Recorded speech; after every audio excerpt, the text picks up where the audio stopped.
Assalamualaikum warahmatullahi wabarakatuh. Kami dari kelompok 9 akan mempresentasikan hasil kerja kelompok kami yang berjudul Sejarah Pendidikan Indonesia. Pendidikan masa Portugis, Indonesia mengalami perkembangan dari aspek ekonomi, yaitu perdagangan pada abad ke-16. Saat itu datanglah Portugis disusul dengan bangsa Spanyol datang ke Indonesia untuk berdagang dan menyebarkan agama Nasrani atau Katolik. Portugis datang ke Indonesia bersama dengan misionaris, salah satu namanya ialah Franciscus Xavierus. Dalam penyebaran agama Nasrani atau Katolik, menurut Franciscus Xavierus, sangat diperlukan untuk mendirikan sekolah-sekolah atau seminarie. Pada tahun 1536, telah berdiri sebuah seminarie di Ternate yang menjadi sekolah agama anak-anak orang terkemuka. Pelajaran yang diberikan di sekolah Nasrani atau Katolik ini ada beberapa di antara pelajaran agama, membaca, menulis, dan berhitung.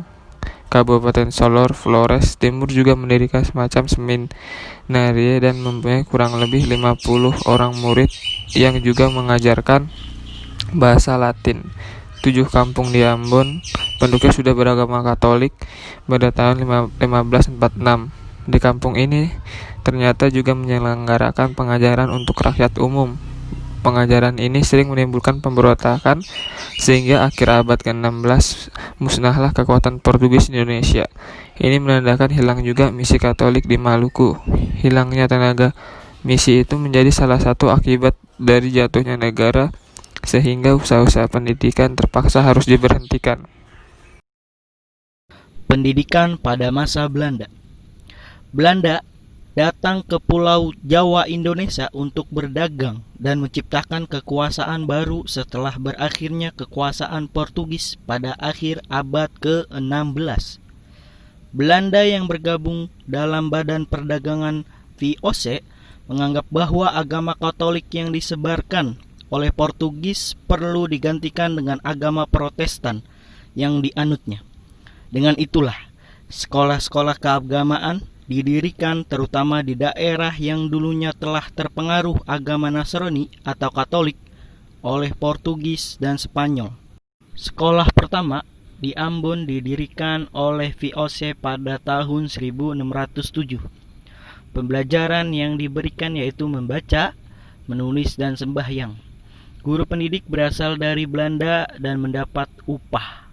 Salah satu alasan tidak ada susunan persekolahan dan gereja di Pulau Jawa karena Pulau Jawa tidak terkena pengaruh Portugis. Pada tahun 1617, sekolah pertama didirikan di Jakarta. 5 tahun kemudian pada 1622, sekolah itu mempunyai murid 92 laki-laki dan 45 perempuan. Sekolah ini memiliki tujuan untuk menghasilkan tenaga-tenaga kerja yang cakap sehingga dapat dipekerjakan di administrasi dan gereja pada pemerintahan. Bahasa Belanda menjadi bahasa pengantar hingga tahun 1786. Pendidikan kejuruan mulai muncul sejak abad ke-19 dan pada abad ke-20 muncul golongan baru yaitu golongan cerdik, pandai yang mendapat pendidikan barat. Namun, golongan ini tidak mendapat tempat dan perlakuan wajar dalam masyarakat kolonial. Partai yang timbul sesudah tahun 1908 ada yang berdasarkan Sarekat Islam, berdasarkan sosial seperti Muhammadiyah, ada pula berdasarkan asas kebangsaan seperti Indiscri Partij. Indiscri Partij merupakan pergerakan yang pertama kali merumuskan semboyan Indilospan Nederland, yang berarti Indonesia Merdeka, dan diambil alih oleh PNI 1928. Pendidikan pada masa Jepang. Jepang merupakan salah satu negara penjajah Indonesia yang berlangsung lumayan pendek, dari 17 Maret 1942 sampai 17 Agustus 1945. Jepang menguasai Indonesia di mana perang, segala usaha Jepang ditunjukkan hanya untuk perang. Murid-murid bergotong royong mengumpulkan batu, kerikil, dan pasir untuk pertahanan. Halaman sekolah ditanami umbi-umbian dan sayur untuk bahan pangan. Menanam pohon jarak untuk menambah pasokan minyak demi kepentingan perang. Runtuhnya pengaruh kolonial Belanda diikuti dengan tumbangnya sistem pendidikannya pula. Banyak orang Belanda diinternir oleh pemerintah militer Jepang, sehingga banyak sekolah-sekolah untuk anak Belanda dan Indonesia kalangan atas lenyap. Hanya susunan sekolah untuk anak-anak Indonesia saja yang tertinggal. Sekolah rendah seperti sekolah desa 3 tahun, sekolah sambungan 2 tahun, ELS, HIS, HCS masing-masing 7 tahun, Cycle School 5 tahun, dan Mulo dihapus semua. Pendidikan sekolah rakyat atau Kokomingako 6 tahun, sekolah menengah Chugako atau laki-laki, dan Zyugako perempuan 3 tahun yang ada di Indonesia sejak masa Jepang, dan masih banyak lagi sekolah kejuruan atau sekolah guru, yaitu sekolah untuk mempersiapkan tenaga pendidik dalam jumlah yang besar demi memompa dan mempropagandakan semangat Jepang kepada anak didik. Masa awal kemerdekaan. Setelah Indonesia merdeka, perjuangan bangsa Indonesia tidak berhenti sampai di sini karena gangguan-gangguan dari para penjajah yang ingin kembali menguasai Indonesia. Silih berganti sehingga bidang pendidikan pada saat itu bukanlah prioritas utama karena konsentrasi bangsa Indonesia adalah bagaimana mempertahankan kemerdekaan yang sudah diraih dengan perjuangan yang amat berat. Tujuan pendidikan belum dirumuskan dalam suatu undang-undang yang mengatur pendidikan. Sistem persekolahan di Indonesia yang telah dipersatukan oleh penjajah Jepang terus disempurnakan. Namun dalam pelaksanaannya belum tercapai sesuai dengan yang diharapkan. Bahkan banyak pendidikan di daerah-daerah tidak dapat dilaksanakan karena faktor keamanan para pelajarnya. Di samping itu, banyak pelajar yang ikut serta berjuang mempertahankan kemerdekaan sehingga tidak dapat bersekolah. Pendidikan pada masa reformasi. Pada era pemerintahan Habibie yang masih menggunakan kurikulum 1994 yang kemudian disempurnakan pada masa pemerintahan Gus Dur. Kemudian pada masa pemerintahan Megawati terjadi beberapa perubahan tatanan pendidikan.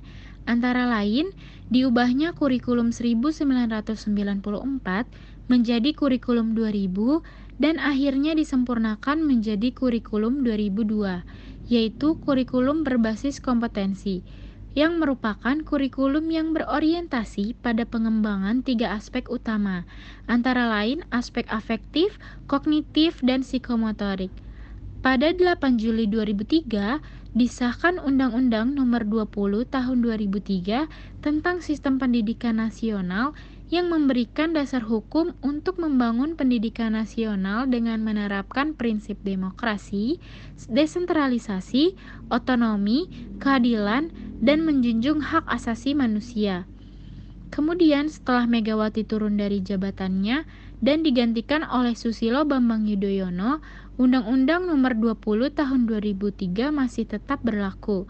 Namun pada masa SBY juga ditetapkan Undang-Undang Republik Indonesia Nomor 14 Tahun 2005 tentang guru dan dosen. Penetapan undang-undang tersebut disusul dengan pergantian kurikulum KBK menjadi kurikulum tingkat satuan pendidikan. Kurikulum ini berdasarkan pada Peraturan Perundang-undangan Nomor 19 Tahun 2005 tentang Standar Nasional Pendidikan. KTSP merupakan kurikulum operasional yang disusun dan dilaksanakan masing-masing satuan pendidikan. KTSP terdiri dari tujuan pendidikan, tingkat satuan pendidikan, struktur dan muatan kurikulum tingkat satuan pendidikan, kalender pendidikan, serta silabus. Tujuan pendidikan KTSP untuk pendidikan dasar diantaranya meletakkan dasar kecerdasan pengetahuan, kepribadian, akhlak mulia, serta keterampilan hidup mandiri dan mengikuti pendidikan lebih lanjut. Untuk pendidikan menengah, meningkatkan kecerdasan, pengetahuan, kepribadian, akhlak mulia, serta keterampilan hidup mandiri, dan mengikuti pendidikan lebih lanjut. Untuk pendidikan menengah kejuruan, meningkatkan kecerdasan, pengetahuan, kepribadian, akhlak mulia, serta keterampilan hidup mandiri, dan mengikuti pendidikan lebih lanjut sesuai dengan kejuruannya. Kesimpulan, dapat disimpulkan bahwa sejarah pendidikan di Indonesia memiliki cerita yang menarik masa ke masanya. Sejarah pendidikan Indonesia di masa lampau hingga sekarang memberikan kita gambaran bahwa dalam bentuk apapun pendidikan itu, tetaplah penting untuk membentuk karakter pribadi kita. Walaupun sistem penerapannya berbeda-beda, tetapi pendidikan memiliki kesamaan tujuan, mulai dari pendidikan keagamaan, pendidikan karena penjajah, hingga pendidikan pasca kemerdekaan. Setiap masa wajib mengalami perubahan sesuai dengan kebutuhan bangsa di masa itu dan mampu menjawab tantangan di masa mendatang.